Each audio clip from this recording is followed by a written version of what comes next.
Hello there. I'm Pastor Johnson, pastor here at Christ Lutheran Church, and I want to invite you to join us this coming weekend, the March 22nd. We're going to be looking at the prophet Zechariah, and we're going to be looking at one of the oddest, hardest, most difficult prophecies to understand, at least on a first reading. And so would love for you to come. We're going to be unpacking a little bit of how do we deal with this as a strange reading, but also offering some teaching on how can you at home, how can you in your daily devotions receive this word. When it's not clear, how can you also help to follow the Spirit as the Spirit leads us into all wisdom, making things clear. So I hope you're able to join us for that.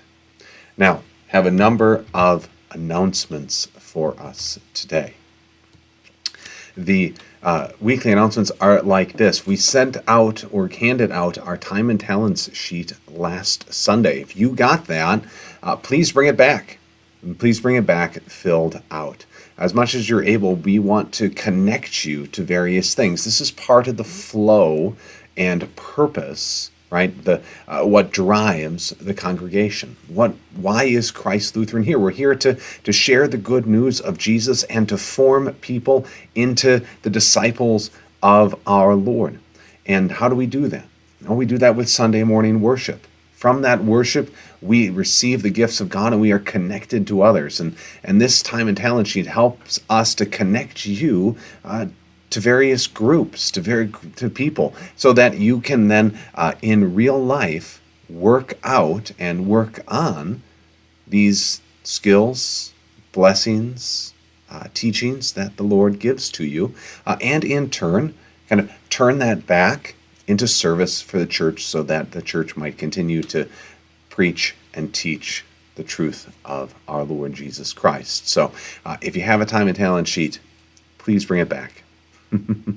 All right, number 2, Google reviews. I know it seems like an odd thing to ask for, but just like we want you to like and subscribe to this channel so that you can receive these announcements as well as our many posts on the Bible study on John, the full texts of the sermons that we preach here, and other things that are coming and have come and gone. We want you to go on to Google, search for Christ Lutheran, find us, and leave a comment. All right, put in a Google review, hopefully a 5-star review. These help us in the modern day to be more visible. In the old days, we used to be able to simply have a cross out front or a spire, or even in the 1950s, you would have a little sign that would say like Church of the Lutheran Hour. And that was enough that people saw you, knew you, and would come. Today, we have a whole digital landscape, and that's why we're asking you to fill out these Google reviews. Thank you to everyone who has already done that. And for those of you who haven't, please help. All right, a couple more things here.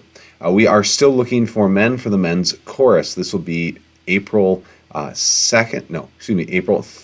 That will be Good Friday. And the men's chorus has traditionally sung one part of the liturgy that day. And so if you would like to join us, please mark your calendars. I believe there'll be a rehearsal on Palm Sunday. And that leads me into the schedule. I want to make clear what our schedule is for Holy Week. I'm going to stop this little third here. Holy Week looks like this. On March 29th, we'll have Palm Sunday. We'll celebrate together the coming of our Lord into Jerusalem in order that he might work our salvation. We have palms all ready. We can't wait to celebrate this beginning of the Passion of our Lord and the beginning of Holy Week. So that is March 29th, regular times for worship services, 8:30 and 11. Maundy Thursday is April 2nd. On that day, we will have service at 7 p.m.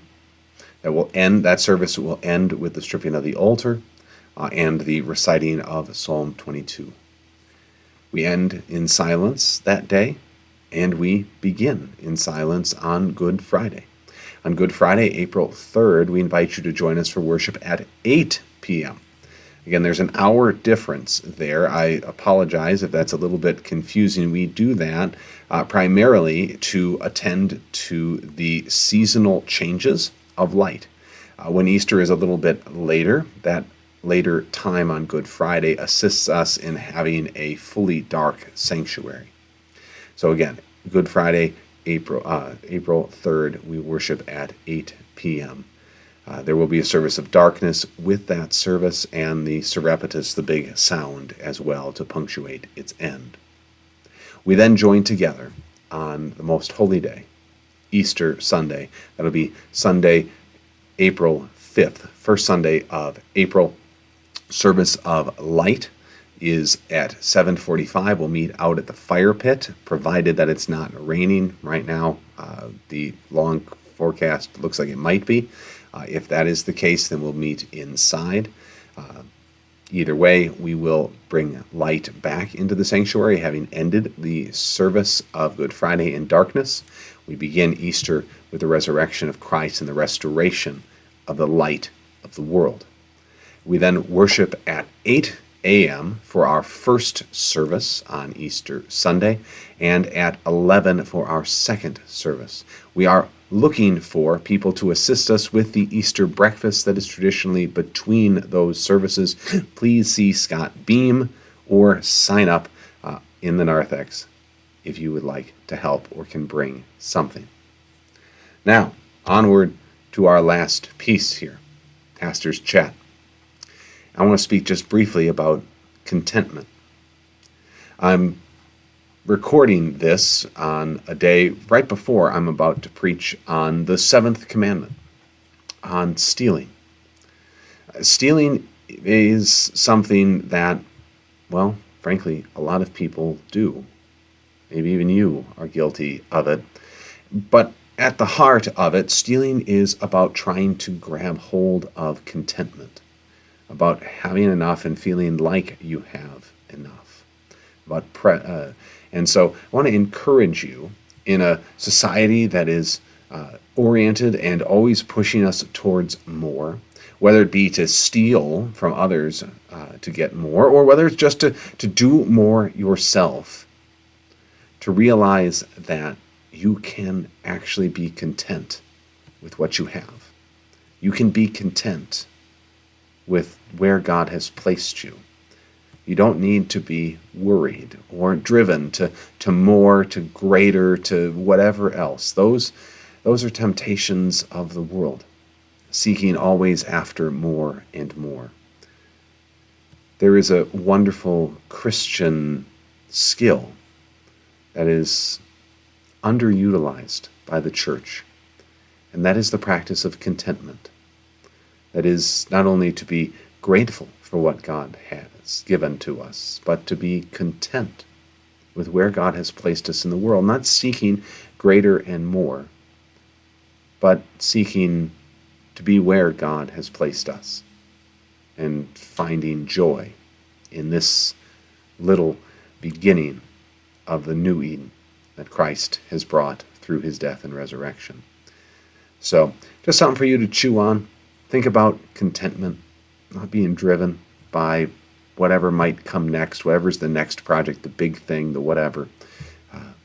But God gives us contentment in his Son, contentment in his promises, contentment in his grace.